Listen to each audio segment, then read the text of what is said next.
مزید ویڈیوز پانے کے لیے ہمارے چینل کو سبسکرائب کریں اور بیل آئیکن کو پریس ضرور کریں۔ السلام علیکم ورحمۃ اللہ وبرکاتہ۔ میرے پیارے ناظرین، امید کرتا ہوں آپ سب خیریت سے ہوں گے۔ اللہ رب العزت سے دعا کرتا ہوں پروردگار آپ کو اسی طرح خوشحال اور شاد و آباد رکھے۔ پیارے ناظرین، کیا آپ نے ایسے صحابی کا واقعہ سنا ہے کہ جس پر اللہ کے رسول صلی اللہ علیہ وآلہ وسلم کو بھی فخر تھا؟ ایک صحابی رسول کا بڑا دلچسپ واقعہ سنانے والا ہوں، آپ توجہ کے ساتھ سنیے گا، اور اگر اچھا لگے، ایمان میں تازگی پیدا ہو تو اس کو آگے بھی شیئر ضرور کیجیے گا۔ تو چلیے ہم صحابی رسول کا یہ واقعہ شروع کرتے ہیں۔ مدینے کا بازار تھا، گرمی اتنی شدت کی پڑ رہی تھی کہ لوگ گرمی کی وجہ سے نڈھال ہو رہے تھے۔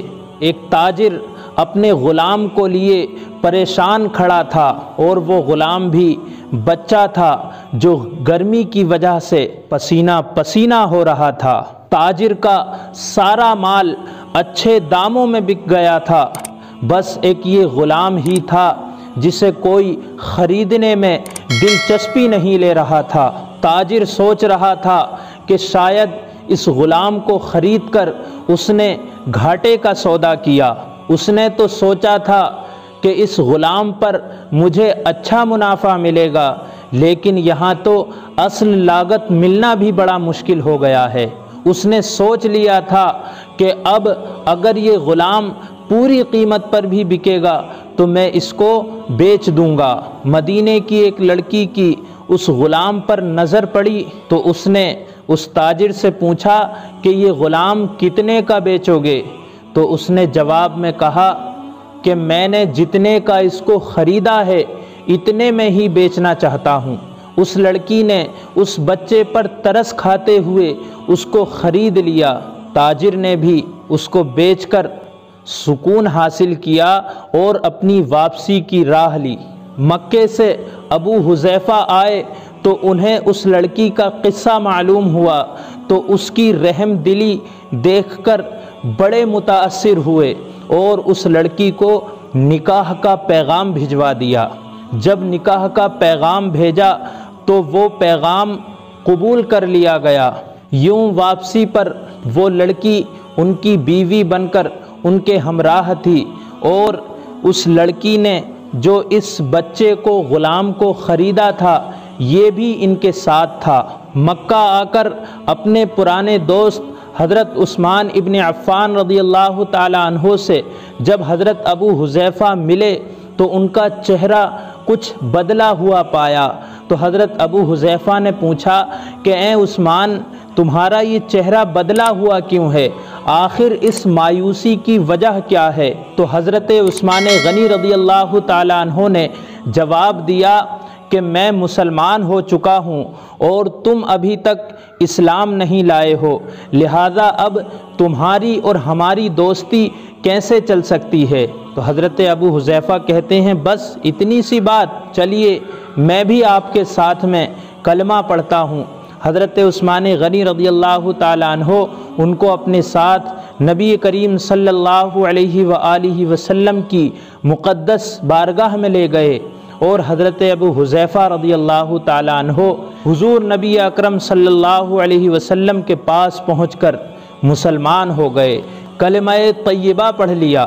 گھر آ کر انہوں نے اپنی بیوی اور غلام کو اپنا مسلمان ہونے کا بتایا تو وہ دونوں بھی مسلمان ہو گئے، اسلام میں داخل ہو گئے۔ حضرت ابو حذیفہ رضی اللہ تعالیٰ عنہ اس غلام سے کہتے ہیں کہ اب تم مسلمان ہو چکے ہو، لہذا اب میں تمہیں غلام نہیں رکھنا چاہتا، اب میں تمہیں آزاد کرتا ہوں۔ تو وہ غلام کہتا ہے میرے آقا، اگر آپ مجھے آزاد کر دیں گے تو میں کہاں پر جا کر رہوں گا، میرا کوئی سہارا نہیں ہے۔ تو حضرت ابو حذیفہ رضی اللہ تعالیٰ عنہ نے انہیں اپنا بیٹا بنا لیا اور اپنے پاس ہی رکھ لیا۔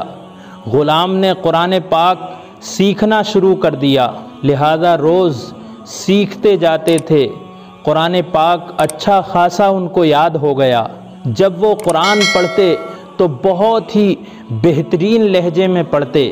ہجرت کے وقت نبی کریم صلی اللہ علیہ وآلہ وسلم سے پہلے جن صحابہ نے ہجرت کی ان میں حضرت عمر فاروق اعظم رضی اللہ تعالیٰ عنہ کے ساتھ حضرت ابو حذیفہ اور یہ ان کا بنایا ہوا بیٹا تھا۔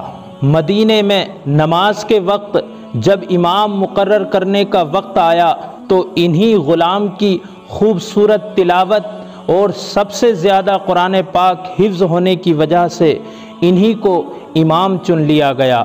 اب یہ نماز پڑھاتے تھے اور حضرت عمر فاروق اعظم رضی اللہ تعالیٰ عنہ جیسے جلیل القدر صحابی ان کے پیچھے نماز پڑھتے تھے۔ یہودیوں نے جب انہیں امامت کرتے ہوئے دیکھا تو حیران ہو گئے کہ یہ وہی غلام ہے کہ جسے کوئی خریدنے کے لیے تیار نہیں تھا۔ آج دیکھو کتنی عزت ملی کہ مسلمانوں کا امام بنا ہوا ہے۔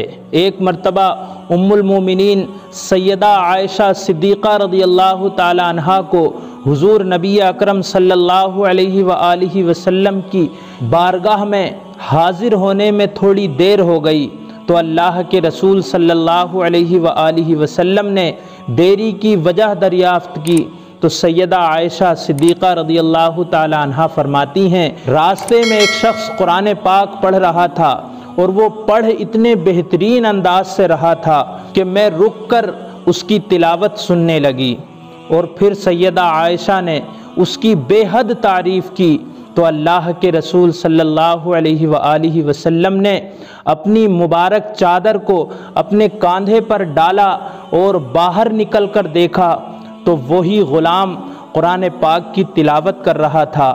اللہ کے رسول صلی اللہ علیہ وآلہ وسلم نے فرمایا کہ اللہ کا شکر ہے کہ تم جیسے لوگوں کو اللہ رب العزت نے میری امت میں بنایا ہے۔ جانتے ہیں یہ صحابی رسول کون تھے؟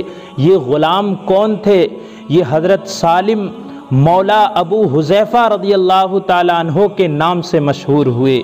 اللہ رب العزت ہمارے دلوں کے اندر بھی اللہ کے رسول صلی اللہ علیہ وآلہ وسلم کی سچی پکی محبت عطا فرمائے، آمین۔ السلام علیکم ورحمۃ اللہ وبرکاتہ۔ دوستو یہ ویڈیو اگر آپ کو پسند آئی ہو تو اس کو آگے بھی شیئر کیجئے اور چینل کو سبسکرائب بھی ضرور کیجئے گا۔ ملتا ہوں کسی اور ویڈیو میں۔ السلام علیکم ورحمۃ اللہ وبرکاتہ۔